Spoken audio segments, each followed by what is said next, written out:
ঢাকা শহরে অটোর অভাব পড়ছে, ঢাকা শহরে অটো চালকের অভাব পড়ছে। এই কারণে বুয়েটের স্টুডেন্টরা ঢাকায় নতুন করে অটো নামাইছে। ভালো কথা। এখানে এটা কি বুয়েটের স্টুডেন্টরা আপনারা বিজনেস হিসেবে নামাইছেন, নাকি এটা আপনারা মেধা হিসেবে তৈরি করছেন?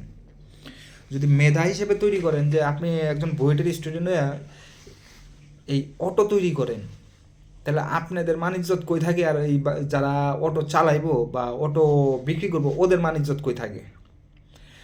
মনে হয় না যে বাংলাদেশে অটো এই প্রথম, অটো আপনারা এই প্রথম তো আবিষ্কার করলেন।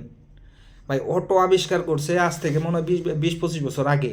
ঠিক আছে, যারা ওই গ্রামে থাকতো, এই গ্রামের মেকার মুকার যারা অশিক্ষিত মূর্খ, ওরা করছিল অটো তৈরি।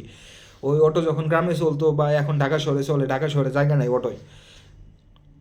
যারা অটোগুলো চালাইতেছে এই ঢাকা শহরে, যারা অটো তৈরি করতেছে, ভাই ওরা তো বুয়েটের স্টুডেন্ট না। ওরা যদি মেধা খাটায় অটো তৈরি করতে পারে, একটা মূর্খ একটা পোলা বা মূর্খ একটা মানুষ বা যারা স্বল্প ব্যয়ের একটা মানুষ যদি অটো তৈরি করতে পারেন, আপনি বুয়েটের একজন স্টুডেন্ট হয়ে আপনি কি তৈরি করছেন? অটো, মানে পরিবেশ বান্ধব একটা অটো তৈরি করছেন। বাহ, কি সুন্দর!